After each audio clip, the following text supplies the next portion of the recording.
Hare Krishna devotees, please accept my humble obeisances of Krishna Prabhupada. Welcome devotees to our evening Bhagavad Gita circle reading program. Today we continue with Bhagavad Gita, chapter 18, verse 66, the infamous verse that we have heard many times, and we are picking up from there and going forward, and it's going to be read and explained to us by His Grace Balabhadra Bhattacharya Prabhu from ISKCON Atlanta. Hare Krishna Prabhu, accept my obeisances of Prabhupada. So my obeisances, Maharaj, glory Srila Prabhupada. And it's all yours, Prabhu. Okie doke. Thank you. Thank you. Namo Vishwadaya Krishna Prasthaya Bhutale Srimati Bhaktivedanta Swami Iti Namane Namaste Saraswati Deve Gaudavana Pracharne Vishesha Shunyavadi Paschatadeshtarne. Jai Shri Krishna Chaitanya Prabhu Nityananda Shri Advaita Gadadhar Shivasari Go Bhaktivinoda. Hare Krishna Krishna Krishna Hare Hare. Hare Ram Ram Ram Hare Hare. Bhagavad Gita chapter 18 verse 66. Sarvadharman Parityajya Mam Ekam Saranam Braja. Aham Tvam Sarva Papebhyo Mokshayishami Mahasuchaha. Abandon all varieties of religion and just surrender unto me. I shall deliver you from all sinful reactions. Do not fear. Purport. The Lord has described various kinds of knowledge and processes of religion: knowledge of the Supreme Brahman, knowledge of the Super Soul, knowledge of the different types of orders and statuses of social life, knowledge of the renounced order of life, knowledge of non-attachment, sense and mind control, meditation, etc. He has described in so many ways different types of religion. Now, in summarizing Bhagavad Gita, the Lord says that Arjuna should give up all the processes that have been explained to him. He should simply surrender to Krishna. That surrender will save him from all kinds of sinful reactions, for the Lord personally promises to protect him. In the 7th chapter, it was said that only one who has become free from all sinful reactions can take to the worship of Lord Krishna. Thus, one may think that unless he is free from all sinful reactions, he cannot take to the surrendering process. To such doubts, it is here said that even if one is not free from all sinful reactions, simply by the process of surrendering to Sri Krishna, he is automatically freed. There is no need of strenuous effort. There is no need of strenuous effort to free oneself from sinful reactions. One should unhesitatingly accept Krishna as the supreme savior of all living entities. With faith and love, one should surrender unto him. The process of surrender to Krishna is described in the Hari Bhakti Vilas. Anukulyasya sankalpa, pratikulyasya varjanam, rashi shatiti vishwasho, gotriptve varanam tata, atma nikshepa karpanye, shadvidha saranagati. According to the devotional process, one should simply accept such religious principles that will lead ultimately to the devotional service of the Lord. One may perform a particular occupational duty according to his position in the social order, but if by executing his duty one does not come to the point of Krishna consciousness, all his activities are in vain. Anything that does not lead to the perfectional stage of Krishna consciousness should be avoided. One should be confident that in all circumstances, Krishna will protect him from all difficulties. There is no need of thinking how one should keep the body and soul together. Krishna will see to that. One should always think himself helpless and should consider Krishna the only basis for his progress in life. As soon as one seriously engages himself in devotional service to the Lord in full Krishna consciousness, at once he becomes freed from all contamination of material nature. There are different processes of religion and purificatory processes by cultivation of knowledge, meditation in the mystic yoga system, etc. But one who surrenders unto Krishna does not have to execute so many methods. That simple surrender unto Krishna will save him from unnecessarily wasting time. One can thus make all progress at once and be freed from all sinful reactions. One should be attracted by the beautiful vision of Krishna. His name is Krishna because he is all attractive. One who becomes attracted by the beautiful, all-powerful, omnipotent vision of Krishna is fortunate. There are different kinds of transcendentalists. Some of them are attached to the impersonal Brahman vision. Some of them are attracted by the super soul feature, etc. But one who is attracted to the personal feature of the Supreme Personality of Godhead, and above all, one who is attracted by the Supreme Personality of Godhead as Krishna himself, is the most perfect transcendentalist. In other words, devotional service to Krishna in full Krishna consciousness is the most confidential part of knowledge. And this is the essence of the whole Bhagavad Gita. Karma yogis, empiric philosophers, mystics, and devotees are all called transcendentalists. The one who is a pure devotee is the best of all. The particular words used here, ma suchaha, don't fear, don't hesitate, don't worry, are very significant. One may be perplexed as to how one can give up all kinds of religious forms and simply surrender unto Krishna, but such worry is useless. Text 67, idam te na tapaskaya, na bhaktaya kadachana, na cha shushu savevacham, na cha mam yo vyasuyati. This confidential knowledge may never be explained to those who are not austere or devoted or engaged in devotional service, nor to one who is envious of me. Purport. Persons who have not undergone the austerities of the religious process, who have never attempted devotional service in Krishna consciousness, who have not tended a pure devotee, and especially those who are conscious of Krishna only as a historical personality, or who are envious of the greatness of Krishna, should not be told this most confidential part of knowledge. It is, however, sometimes found that even demoniac persons who are envious of Krishna, worshiping Krishna in a different way, take to the profession of explaining Bhagavad Gita in a different way to make business. But anyone who desires actually to understand Krishna must avoid such commentaries on Bhagavad Gita. Actually, the purpose of Bhagavad Gita is not understandable. Let me read that again. Actually, the purpose of Bhagavad Gita is not understandable to those who are sensuous. Even if one is not sensuous, but is strictly following the disciplines enjoined in the Vedic scripture, if he's not a devotee, he also cannot understand Krishna. And even when one poses himself as a devotee of Krishna, but is not engaged in Krishna conscious activities, he also cannot understand Krishna. There are many persons who envy Krishna because he has explained in Bhagavad Gita that he is the supreme and that nothing is above him or equal to him. There are many persons who are envious of Krishna. Such persons should not be told of Bhagavad Gita, for they cannot understand. There is no possibility of faithless persons understanding Bhagavad Gita and Krishna. Without understanding Krishna from the authority of a pure devotee, one should not try to comment upon Bhagavad Gita. Text 68.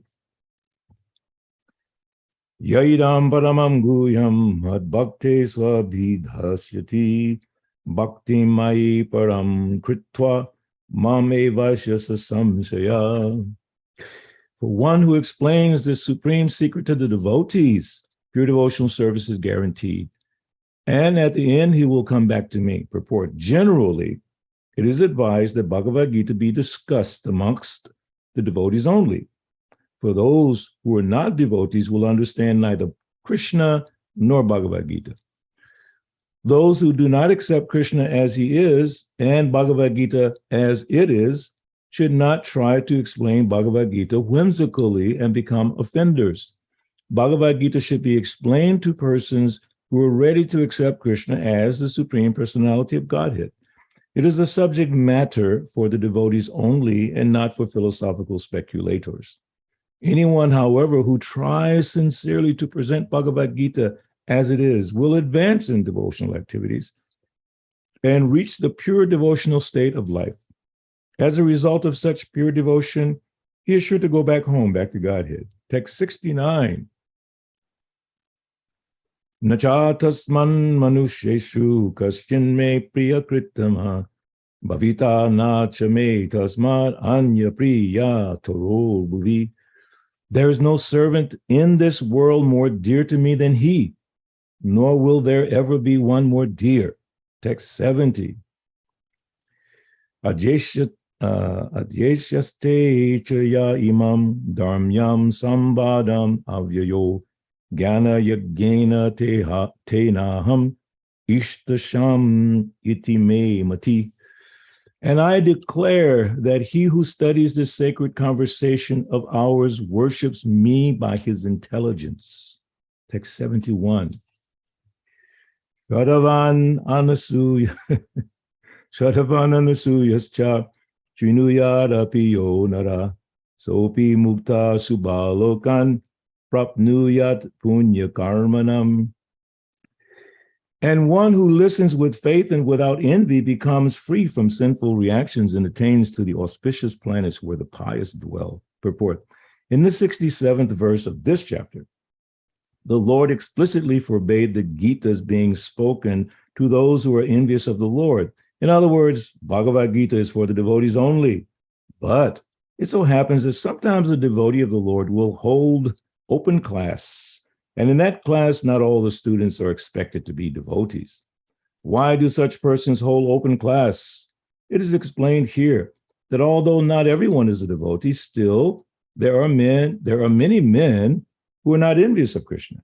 They have faith in him as the Supreme Personality of Godhead. If such persons hear from a bona fide devotee about the Lord, the result is that they become at once free from all sinful reactions and after that attain to the planetary system where all righteous persons are situated. Therefore, simply by hearing Bhagavad Gita, even a person who does not try to be a pure devotee attains the result of righteous activities. Thus, a pure devotee of the Lord gives everyone a chance to become free from all sinful reactions and to become a devotee of the Lord. Generally, those who are free from sinful reactions, those who are righteous, very easily take to Krishna consciousness. The word punya karmanam is very significant here. This refers to the performance of great sacrifices like the Ashvamedha Yajna, mentioned in the Vedic literature. Those who are righteous in performing devotional service, but who are not pure, can attain the planetary system of the pole star, or Dhruva Loka, where Dhruva Maharaj is presiding. He is a great devotee of the Lord, and he has a special planet which is called the pole star. Text 72. Kachire tach chutam parta, tvayaika grena chetasa, kachiragyana samoha, pranastaste dhananjaya.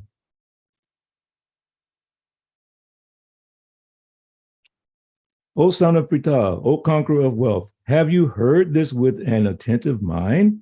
And are your ignorance and illusion now dispelled? Purport. The Lord was acting as the spiritual master of Arjuna. Therefore, it was his duty to inquire from Arjuna whether he understood the whole Bhagavad Gita in its proper perspective. If not, the Lord was ready to re-explain any point or the whole Bhagavad Gita if so required.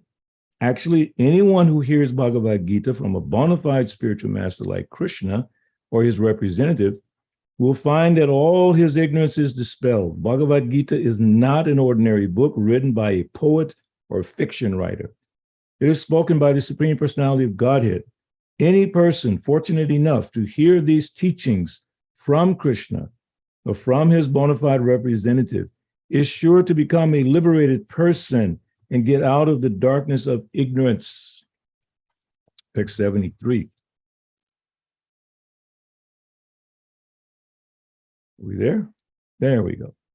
Arjuna uvacha nasto moha smitir lobha labha. Nope.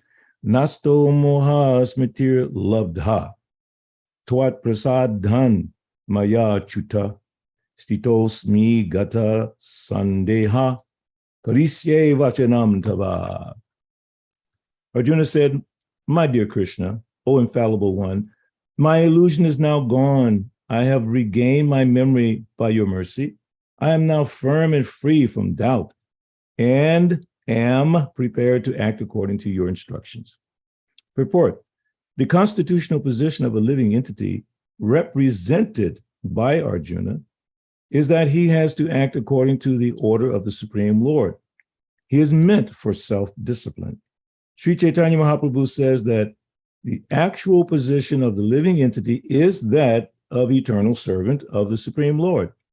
Forgetting this principle, the living entity becomes conditioned by material nature. But in serving the Supreme Lord, he becomes the liberated servant of God.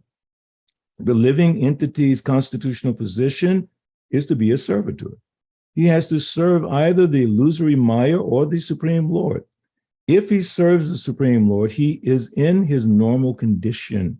But if he prefers to serve the illusory external energy, then certainly he will be in bondage.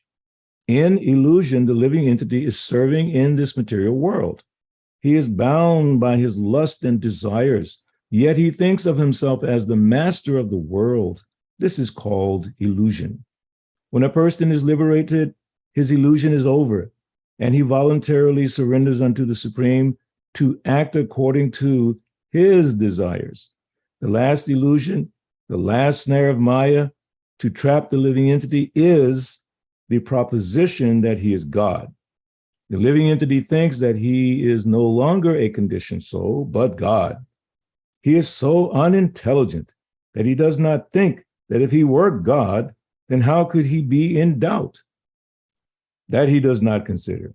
So that is the last snare of illusion. Actually, to become free from the illusory energy is to understand Krishna, the Supreme Personality of Godhead, and agree to act according to his order. The word moha is very important in this verse. Moha refers to that which is opposed to knowledge.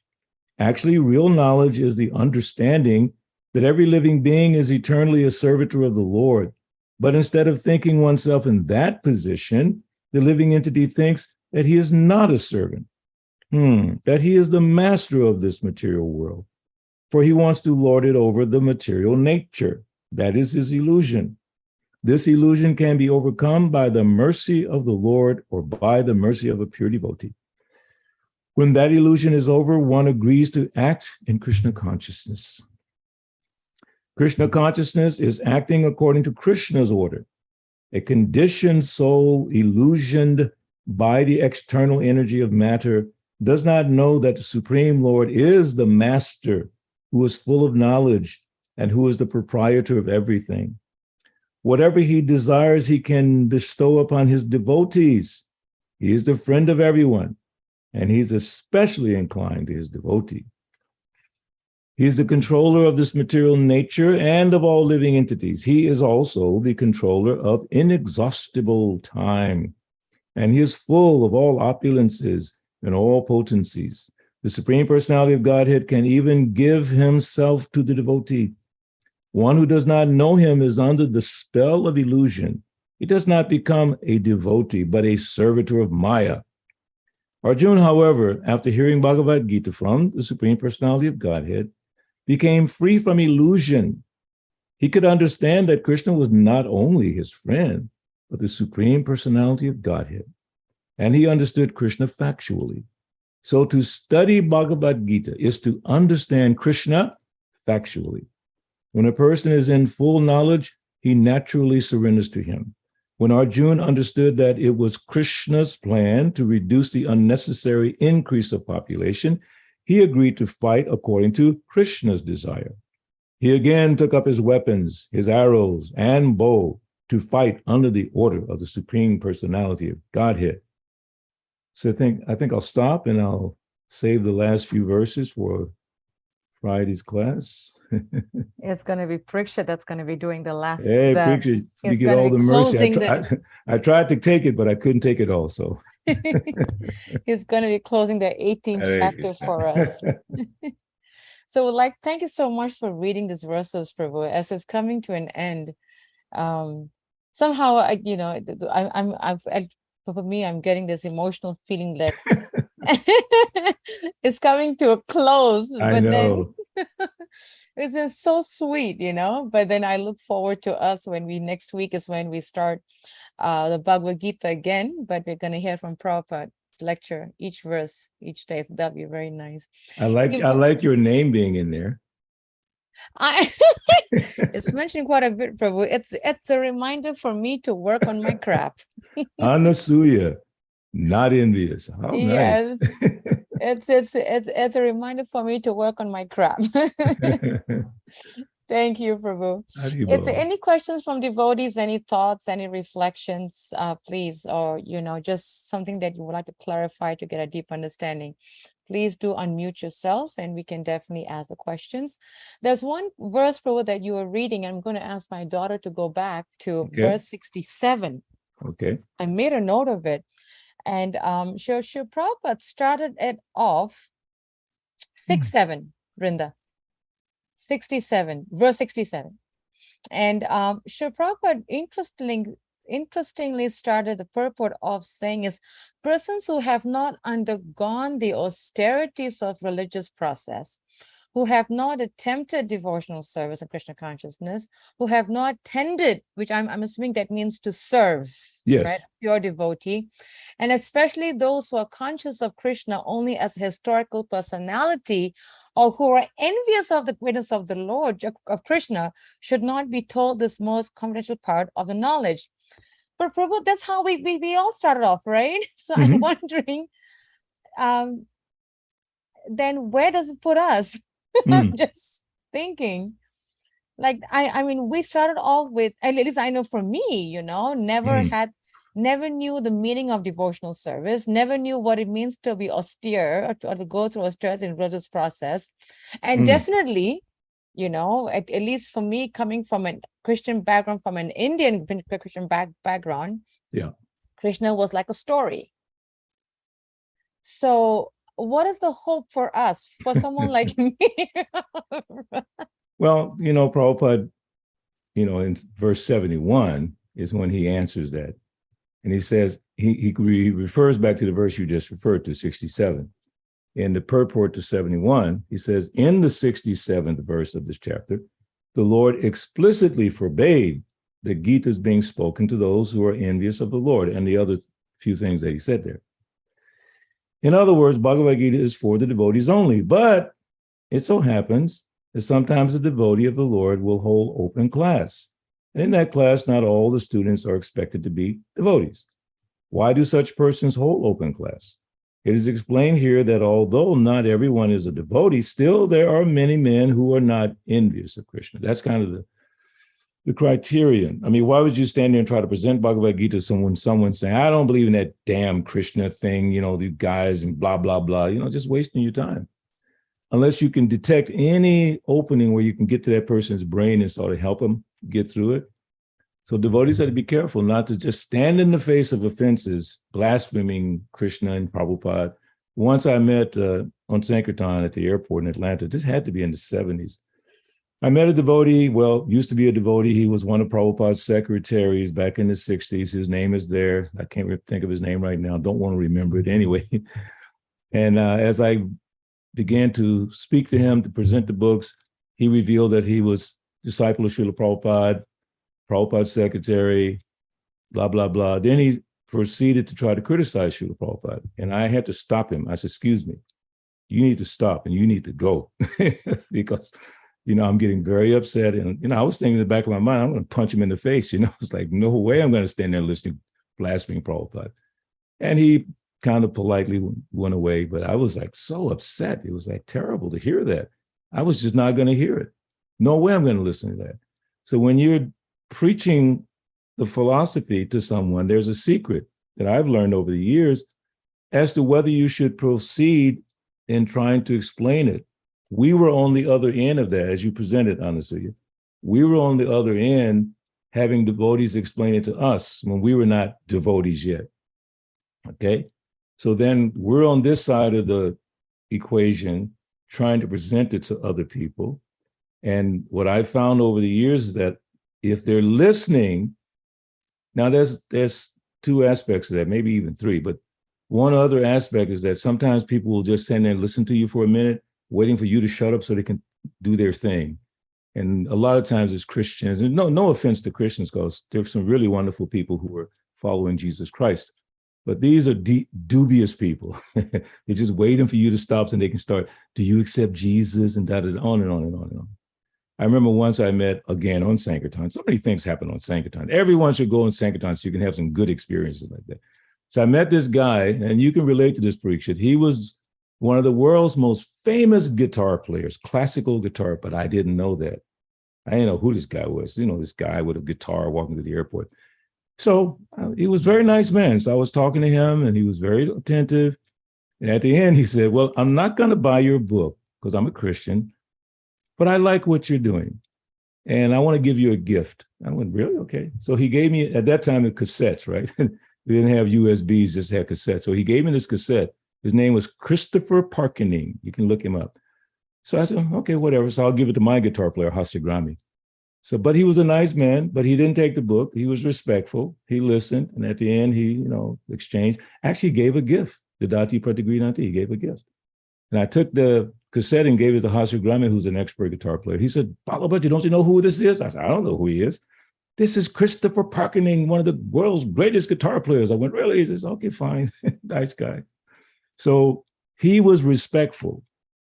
He didn't try to throw his Christian thing and convince me and all that. So I spent time with him, actually quite a bit of time, maybe even a half an hour. I generally don't do that. So you have to see if the person is listening, and a symptom that they are listening is they may ask you a relevant question. Well, what about this part of that? And what does that mean? And then you can start following the breadcrumbs that they're showing sincere interest. And that harkens back to Bhagavad Gita, chapter 4, text 34. Tadvidi pranipatena pariprasnena sevya upatek shantite jnanam jnaninas tattvadarshana. So they're inquiring submissively. They're not necessarily rendering service because, first of all, we don't consider ourselves gurus. But when you're meeting someone for the first time, and if they subsequently become interested in Krishna consciousness, you are like a guru to them. You're showing them the way. And if they're interested, they ask very relevant, nice, simple questions. But then when you have people who are argumentative, best to close that conversation and just leave. Listen, you're not obligated to stay, right? There's no law that says a Hare Krishna person trying to preach, if someone is disagreeing with him and someone's arguing with them, you must stay. I had never seen a law like that. Prabhupada never said that. So we were on the other side of the equation at one point. A devotee had compassion on us. Maybe we had some stupid arguments, a couple, but they could detect that we were simple and sincere. They spent a little time with us, gave us a book, tolerated our whatever. I mean, the person who met me had to tolerate me because I was just coming home from work and I already told you what I used to do at the end of the day. So he had to tolerate where my mindset was, but he cut through that. And he saw that I was simple and to some degree kind of humble.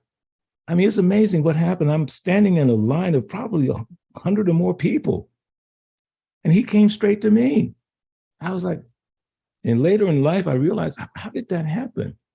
Krishna knew where my mind was. That devotee didn't know. Krishna's in his heart. Krishna's in my heart. He led him right to me. And I was not argumentative. I was open. And he jumped on that openness. So you have to be alert. When someone is slightly interested, you don't jump on them, but you take advantage of that opportunity to give them some mercy. Another quick story. All these airport stories. I'm so sorry. We're doing Sankirtan one night, myself and a godbrother named Sulochan. And we had the opulence of a lot of books that we could distribute at any price we wanted, period. Free if we wanted to. So this guy comes from the Navy and he's really interested, super interested. He sat with us for like a half an hour, maybe longer between his flights. And then we said to him, hey man, you really like this? He said, I love this stuff. I love it. You got any friends you think would like it? Yeah, I got a few friends. So we gave him a whole case of books. Take it and give it to your friends. He later on became a disciple of Srila Prabhupada. Wonderful devotee, wonderful devotee. So again, you just have to have your antennas up. You have to have that kind of transcendental brain where you can see through a person's initial kind of resistance or initial ignorance. They're just actually crying out for some help. They're looking for someone that can cut through their mind. Srila Prabhupada, when he met Srila Bhaktisiddhanta Saraswati Thakur Prabhupada, he felt obligated to make an argument. He had already accepted Bhaktisiddhanta, but in his mind, he's like, I'm dressed like a Gandhi follower. I got to make an argument. So he made the point, who will listen to India? We're a dependent nation. We need to be liberated. And Srila Bhaktisiddhanta patiently broke him through that. So those are just some thoughts with regards to that circumstance. But we just have to be attentive to where the person is. And if they're listening and asking humble, simple questions, even though they don't know Krishna yet, maybe never heard his name before, we should try to give them Krishna consciousness. So Prabhupada in verse 71 gave us the right to do what Krishna told us not to do, okay? Krishna said, don't do it. And Prabhupada says, well, you can't do it if you do it like that. I always look at that and go, that's very interesting. Someone could criticize Prabhupada. Prabhupada, Krishna said don't, and you're letting people do it. What is this?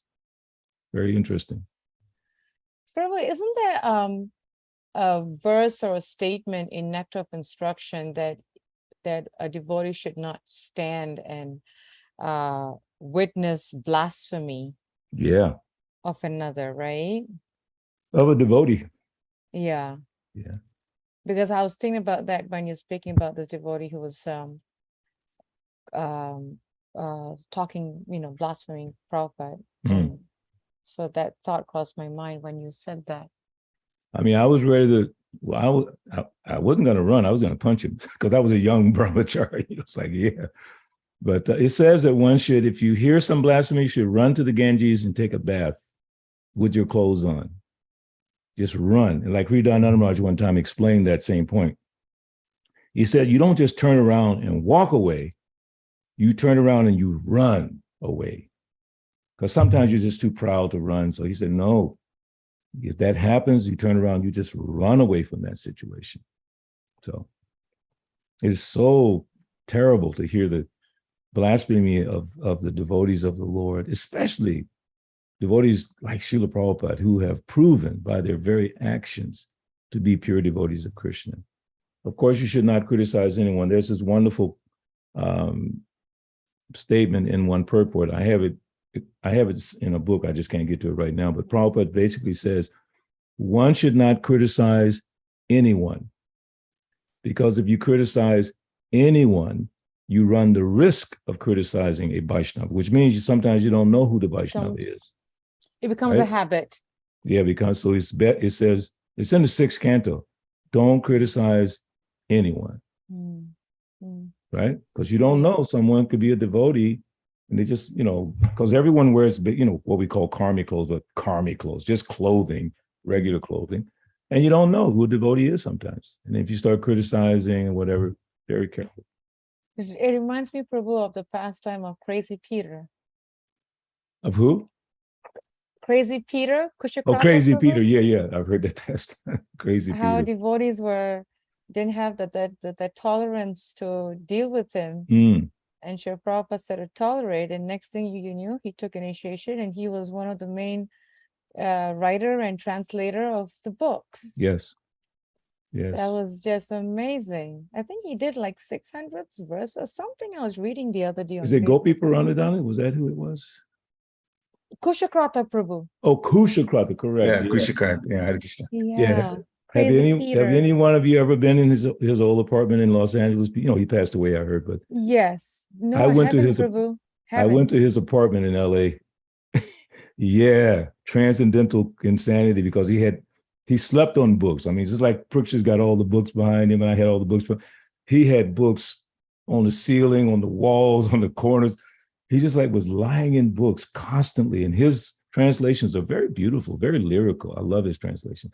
And he was a very sweet, sweet devotee. So sweet, Mother Malati shared a nice pastime about him on Facebook, and I was reading it, and she mentioned about the books, and sometimes they said that when they bring prasadam to him, he gets he was so engrossed writing the books that when they come back, that same plate is there after 3 days and he hasn't eaten because he is so completely absorbed. And I was reading this, I said, oh my God. And they've come up after 2, and she mentioned in the write-up, whoever was writing about him, that they have come up to him after 2-3 days and the same plate is still there. He does not eat on time. No. And he is covered up with books, translating. And I think, was it Gairaj? Oh, actually it was Gairaj Swami that said that she shared. And she was saying that Gairaj Swami, and I forgot the other 2 gurus, that when they needed help with Sanskrit translation, they would go to him. Oh, yeah. He was a magnificent devotee. There's another devotee who's still living today, Dasaraj Sutra Prabhu, who's similar. He did a lot of Bengali translations. He did a beautiful songbooks from Bhaktivinoda Thakur's. He actually played with our Morari band several times. Beautiful flute player, just an amazing devotee. And he does same way, he's just absorbed. You know, he said something one night when we were watching a Prabhupada video on our Super Saturday program. He said, Srila Prabhupada speaks in Sanskrit and every now and then sprinkles it with English. It was like, whoa. It was like, where did that come is from? Amazing. It That's blew us away. It was like, we never thought of it like that. Prabhupada Yeah. speaks in Sanskrit, but then he'll insert some English. Wow. Yeah. Amazing. Amazing. Hey, wait, here am I just yapping away. If anyone would like to share something, you know, a reflection, a thought, a realization, a question, a comment, please do unmute yourself and share what's coming to your mind. This is so beautiful. Yes, go ahead. Hare Krishna. Haribo, Jack Prabhu, Obeisance to Prabhu, Sri Prabhupada. Haribo. Thank you for answering the first question about those who are not conscious of Krishna, those who are envious of Krishna. I'm saying, as you know, as he was asking a question about it, my thought was that if we were ever envious of Krishna as God, we would never have taken to Krishna consciousness. So maybe we were not devotees, but we got more excited about Krishna when we heard about him rather than be envious of him. And I think that's the major change. Boy, you hit it on the head. We were just ripe. I mean, I totally was ripe, but I was totally in another mindset, you know. But my mind was ready to, because I was looking. I went to Maharishi, tried that, went back to Christianity, tried that. So I was definitely looking and open. I went to the Afrocentric movement back in the late 60s, early 70s, just nothing satisfied. The drugs didn't satisfy, sex didn't satisfy. Even my music, which I love more than anything, didn't satisfy. Just these simple words about, I don't think he even talked about Krishna, because what would I know about Krishna? He was just talking about spiritual, eternal, and just a few words caught my attention. So then when I got that Back to Godhead magazine at my job, it was on the table at our break room. There was a Back to Godhead magazine. Nobody wanted it, and it was sitting there waiting for me. And I looked at the advertisements of the books, and I saw the title, Easy Journey to Other Planets. My brain was exploding. I gotta have that book. Then I saw the address for the temple, 13th Street. I'm working on 14th Street. I said, Eureka, here you go. So Krishna just breadcrumbs, you know, like laid it all out, one after the other. So we just have to be really open. And how do we become open? Bhajitam priti purvakam. Just serving Krishna with love. And he gives us the little insights to who to talk to, what to say, when to say it. And it's amazing. It's amazing. But we have to be engaged in devotional service. So Preacher, you mentioned that point. So I was just reading in the beginning of the 7th canto, first chapter of the 7th canto, and it's talking about this argument of whether Krishna is partial to his devotees and non-devotees. So Prabhupada goes to this really beautiful explanation over several verses, how Hiranyakasipu, Hiranyaksha, you know, the different times that Jai and Vijay came, how they were absorbed in Krishna in anger or envy, but the fact is they were absorbed in Krishna, you know. So he said, because of that absorption, of course, they were devotees from the spiritual world, but that was the criterion, that they were absorbed. So if someone is absorbed in Krishna, even if they are criticizing or whatever, they're hearing Krishna's name. So in one purport, he said, at least in that one thing, they said, Krishna, Krishna, Krishna, Krishna, they made advancement.